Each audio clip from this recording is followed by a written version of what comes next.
فاتحہ۔ اللہم صل علی بسم اللہ الرحمن الرحیم ایاک نعبد و ایاک نستعین غیر المغضوب علیہم ولا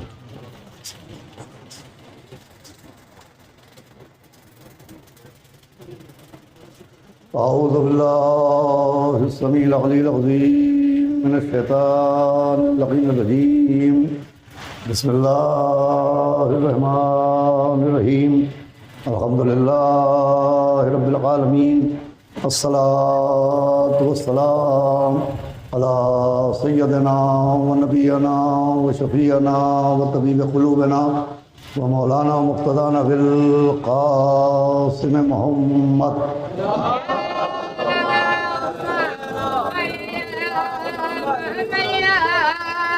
وآلہ الطیبین الطاہرین المعصومین ولعنۃ اللہ علی الاعداء اجمعین من یومنا ھذا الی یوم الدین اما بعد فقد قال ابو عبد اللہ الحسین علیہ الصلاۃ والسلام بسم اللہ الرحمن الرحیم انما خرجت لطلب الاصلاح فی امت جدی۔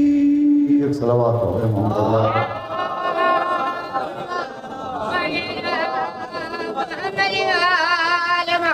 قابل قدر عزاداران سرکار سید الشہداء اور پرساداران و ماتمداران اسیران کربلا، آپ کے سامنے حسینی اکادمی کی جانب سے منعقدہ اس خمسہ مجلس کی بطفیل چہاردہ معصومین علیہم السلام اور خصوصاً بتصدق معصومہ عالم حضرت بطول بنت رسول جناب فاطمہ زہرا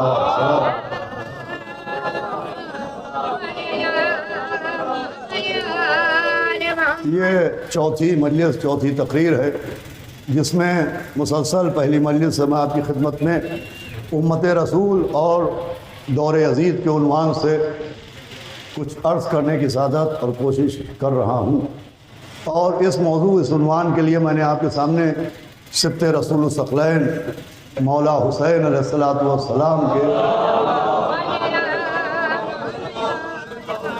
جس فقرہ طیبہ کی تلاوت کرنے کا شرف حاصل کیا، اس فقرے میں روزانہ عرض کر رہا ہوں کہ مولا حسین نے مدینے سے ہجرت فرماتے وقت جو اپنی شہادت کے اور اپنی ہجرت کے مقاصد بیان فرمائے، ان میں سب سے پہلا مقصد تھا کہ آپ نے فرمایا کہ میں امت رسول اپنے نانا کی امت کے اصلاح کے لیے، امت جد کی اصلاح کے لیے جا رہا ہوں، اور بغیر کسی تمہید کے آپ کے ذہنوں میں بات محفوظ ہوگی کہ یہ جو امام حسین السلام کا مقصد تھا، یہ جو آپ نے فرمایا کہ میں اپنے نانا کی امت جد اپنے رسول کی امت کی اصلاح کے لیے جا رہا ہوں، یہ ایک ایسا مقصد ہے کہ اسی مقصد کی بنیاد پر بہت سے افراد عزائے سرکار سید الشہداء سے زیادہ، ماتم و مجلس سے زیادہ، ترویج ولایت جناب امیر المومنین سے زیادہ، تبلیغ عزاداری حسین سے زیادہ اصلاح معاشرہ پر زور دیتے ہیں، اور ان کا نظریہ یہ ہے کہ چونکہ امام حسین کا مقصد اصلاح تھا، لہذا ہم کو آپ کو بھی اصلاح کرنا چاہیے۔ تو بے شک مولا حسین کا مقصد اصلاح امت تھا، لیکن میں روز عرض کر رہا ہوں کہ اصلاح سے پہلے تاریخ کربلا پر نظر ڈالنا بھی ضروری ہے۔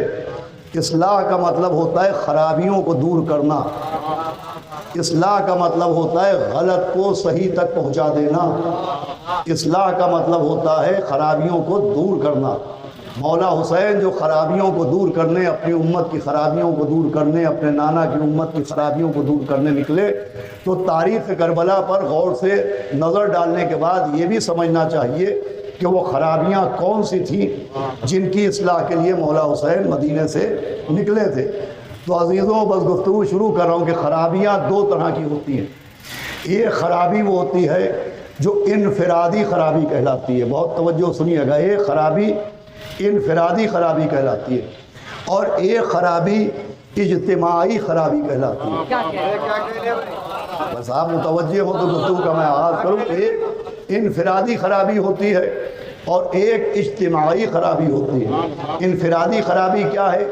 وہ خرابی جو کسی ایک فرد واحد تک محدود رہے، اسے انفرادی خرابی کہتے ہیں، اور وہ خرابی جو پورے معاشرے کو اپنی لپیٹ میں لے لے اسے اجتماعی خرابی کہتے ہیں۔ آپ کے ذہن کو اپنے ذہن سے جوڑنے کے لیے میں عرض کروں کہ انفرادی خرابی کیا ہے اور اجتماعی خرابی کیا ہے۔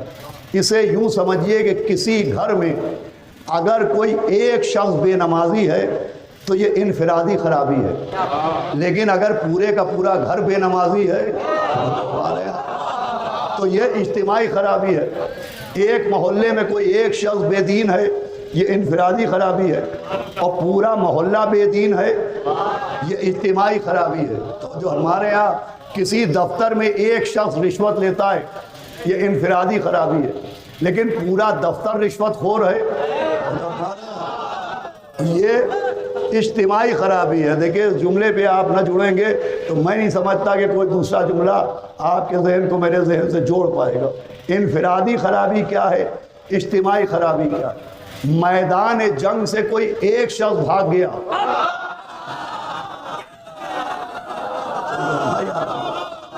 یہ انفرادی خرابی ہے، اور مولا علی کے علاوہ جنگ احد میں نبی کو چھوڑ کے سب بھاگ گئے، یہ اجتماعی خرابی ہے۔ صلوات بھیجے محمد و آل محمد۔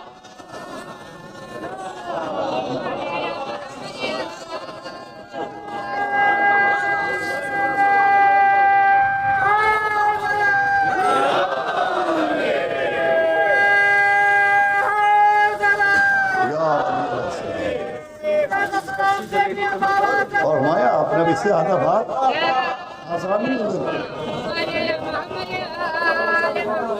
بھائی، وہ خرابی وہ عیب جیسی کسی ایک شخص میں وہ انفرادی کہلاتی ہے، لیکن جس کو پورا معاشرہ جس کی گرفت میں آ جائے اسے اجتماعی خرابی کہتے ہیں، اور اجتماعی خرابی کی حیثیت انفرادی خرابی کی حیثیت سے زیادہ مضر ہے۔ دیکھیں جناب نوح کی قوم پہ جو عذاب آیا وہ انفرادی خرابی کی وجہ سے نہیں آیا، اجتماعی خرابی کی وجہ سے آیا۔ قوم لوط پر جو عذاب آیا وہ انفرادی خرابی کی وجہ سے نہیں آیا، اجتماعی خرابی کی وجہ سے آیا۔ اب قوم نوح کی اجتماعی خرابی کیا تھی؟ وہ خرابی یہ تھی کہ پوری قوم نے خدا کے انکار پر اجماع کر لیا تھا۔ بھائی قوم نوح انکار خدا پر اجماع کر چکی تھی، یہ اجتماعی خرابی تھی۔ قوم لوط ایک گناہ کبیرہ پر اجتماع کر چکی تھی، اجماع کر چکی تھی، یہ اجتماعی خرابی تھی۔ تو جیسے قوم نوح انکار خدا پر اجتماع کر چکی تھی، اجماع کر چکی تھی، یہ اجتماعی خرابی تھی۔ قوم لوط گناہ کبیرہ پر اجماع کر چکی تھی، یہ اجتماعی خرابی تھی۔ ویسے ہی امت رسول بیعت یزید پر اجماع کر چکی تھی۔ توجہ لائیے گا بھائی، اور اہم گفتگو آپ کے سامنے کرنا چاہ رہا ہوں، ایک صلوات کا سہارا دے دے محمد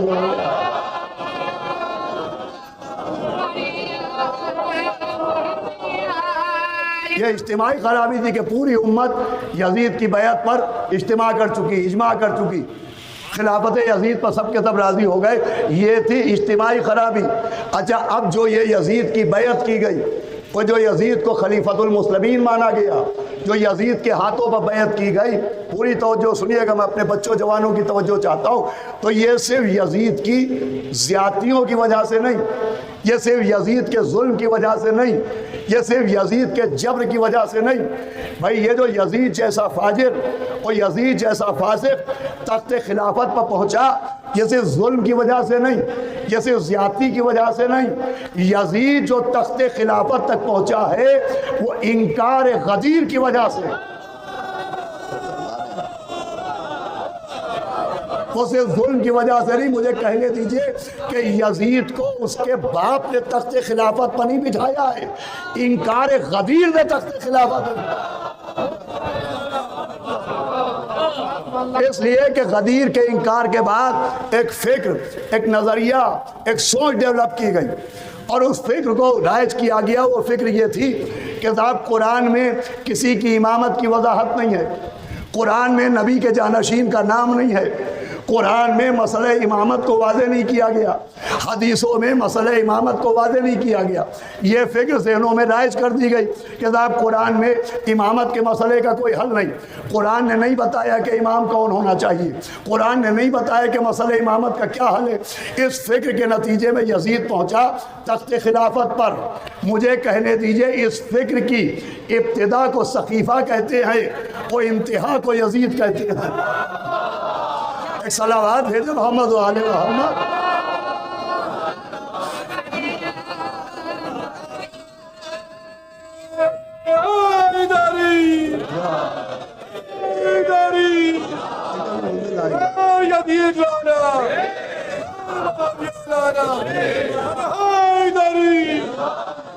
سنیں اذان گرامی، یہ فکر تھی کہ صاحب قرآن میں امامت کے مسئلے کو کلیئر نہیں کیا گیا، حدیثوں میں نبی کی جانشینی کے لیے کوئی وضاحت نہیں، صراحت نہیں۔ حالانکہ دیکھیے یہ ہے قرآن پر بہتان، یہ جھوٹ نہیں ہے بلکہ یہ قرآن پر الزام ہے، قرآن پر بہتان ہے، کیونکہ قرآن خود ایک دعویٰ کر چکا کہ ہر خشک و تر قرآن میں موجود ہے۔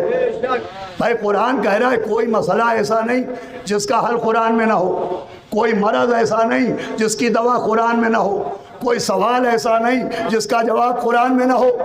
تو جب قرآن میں ہر شے کا جواب موجود ہے، ہر سوال کا جواب موجود ہے، تو یہ کیسے ممکن ہے کہ مسئلہ امامت قرآن میں نہ ہو؟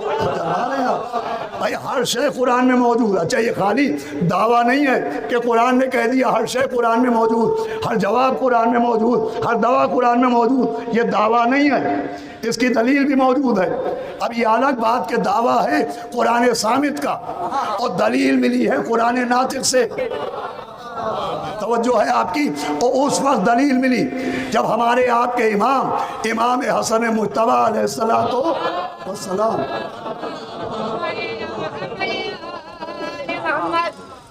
دوسرے امام تشریف فرمائے اور حاکم شام نے ان سے کہا کہ بھائی آپ کے نانا پر جو قرآن نازل ہوا وہ قرآن یہ کہہ رہا ہے کہ ہر خشک و تر قرآن میں موجود ہے، قرآن میں ہر چیز کا بیان ہے، قرآن میں ہر چیز موجود ہے۔ تو مولا حسن نے فرمایا بے شک ہر سوال کا جواب قرآن میں موجود ہے۔ تب جیسی سوچ تھی ویسا اس نے سوال کیا، توجہ فرمائیے گا۔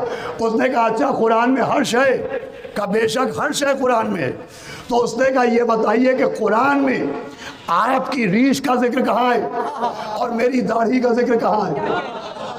میں نے عرض کیا جتنی عقل تھی اتنا سوال کیا، جتنی سوچ تھی اتنا سوال کیا کہ بھائی قرآن میں آپ کی ریش کا ذکر کہاں ہے اور میری داڑھی کا ذکر کہاں ہے؟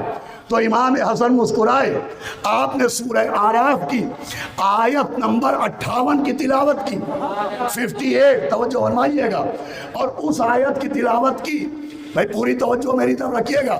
جس آیت میں اللہ نے زمینوں کا ذکر کیا ہے، ان زمینوں کا ذکر بھی ہے جو طیب ہوتی ہیں، ان زمینوں کا ذکر بھی ہے جو خبیث ہوتی ہیں۔ بھائی قرآن کے سورہ اعراف کی آیت نمبر 58، اس میں ان زمینوں کا ذکر بھی ہے جو پاک و طیب ہیں، ان زمینوں کا ذکر بھی ہے جو بنجر و خبیث ہیں، اور ان کی علامت بھی ہے۔ بھائی جو زمینیں طیب ہوتی ہیں، آیت کری ان کی پہچان ہے کہ اس پہ سبزہ اگتا ہے، اور جو زمینیں بنجر ہوتی ہیں اس میں کانٹے اگتے ہیں۔ امام نے یہ آیت سنانے کے بعد کہا کہ تو پوچھ رہا ہے کہ قرآن میں میری داڑھی کہاں ہے اور تیری داڑھی کہاں ہے؟ کہ پڑھ اس آیت کو، اس آیت میں جو پاک زمینوں میں سبزے کا ذکر ہے وہ ہماری ریش کا ذکر ہے، اور جو بنجر زمینوں کی جھاڑیوں کا ذکر ہے وہ تیری داڑھی کا ذکر ہے۔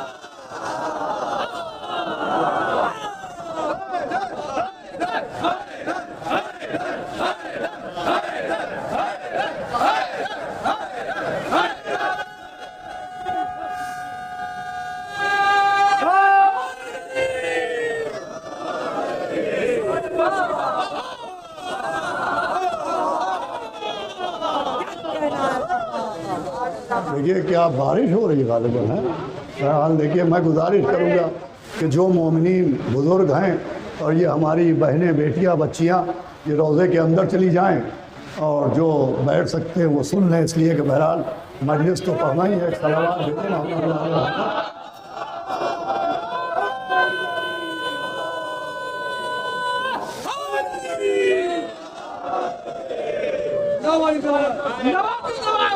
سنے گا بہرحال اللہ کی رحمت ہے، اللہ کی جو بھی مرضی ہے تو سنے۔ میں عرض کر رہا ہوں یہ جھوٹ ہے کہ صاحب قرآن میں امامت کے مسئلے کا حل نہیں ہے، قرآن نے مسئلہ امامت کو واضح نہیں کیا، حالانکہ جتنا کلیئریفائی قرآن نے مسئلہ امامت کو کیا ہے اتنا کسی مسئلے کو کیا ہی نہیں ہے۔ بھائی مسلسل قرآن میں آدم کو خلیفہ اللہ نے بنایا، داؤد کو خلافت اللہ نے دی، ابراہیم کو امام اللہ نے بنایا، ہارون کو وسیع جناب موسیٰ کا اللہ نے بنایا، وضاحت ہے۔ انی جاعل فی الارض خلیفہ، یہ بھی وضاحت ہے۔ انی جاعلک للناس اماما، یہ بھی وضاحت ہے۔ انا ہدیناہ السبیل اما شاکرا و اما کفورا، یہ بھی وضاحت ہے۔ ثم اورثنا الکتاب الذین اصطفینا من عبادنا، کہ ہم اپنے بندوں میں سے کچھ بندوں کو چنتے ہیں۔ ارے اس سے زیادہ واضح کیا ہوگا؟ اللہ کہہ رہا ہے بندوں میں سے چنتا ہے، بندوں سے چنواتا نہیں ہے۔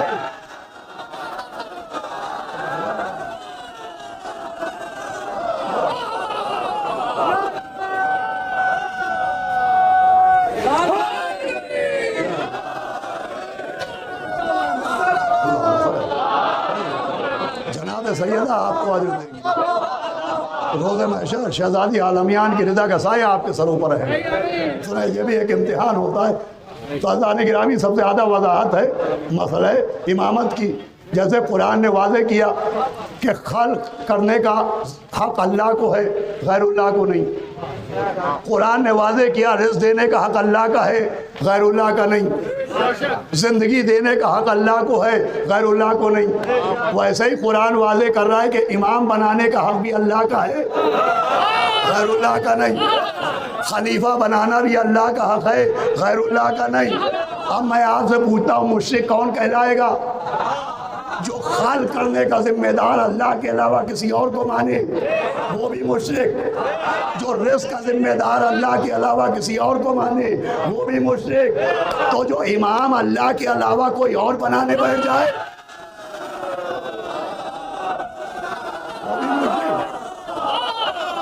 مولا سلامت رکھے، جملہ انشاءاللہ رہے گا نہ جائے گا۔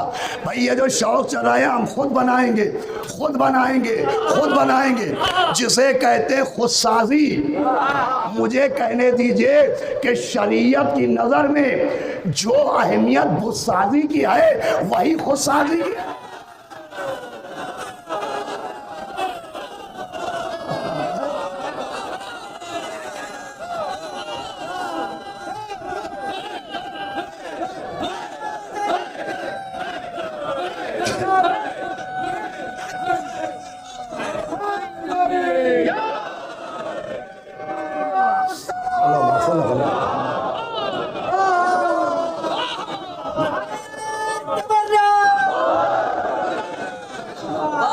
سنیں عزیزان گرامی، یہ مسئلہ امامت کا ایسا نعرہ کہ یہاں سے نظر صلوات پہنچے، ہم سب کا مولا کا مولا کا گوہر کا گوہر کا کعبہ کا کعبہ کی چہک میں کی چہک میں کی بہک میں کی بہک میں کا رہبر کا رہبر کا لیڈر کا لیڈر صلات میں صلات میں کی جماعت میں جماعت میں کا تارا کا مولا کا مولا کا مولا کا مولا کا مولا کا مولا کا مولا کا مولا کا مولا کا مولا کا مولا کا مولا کا مولا خیبر خیبر مرحبا مرحبا کٹیچہ پیمبر کے شوہر ان کے بابا ان کے بابا ان کے بابا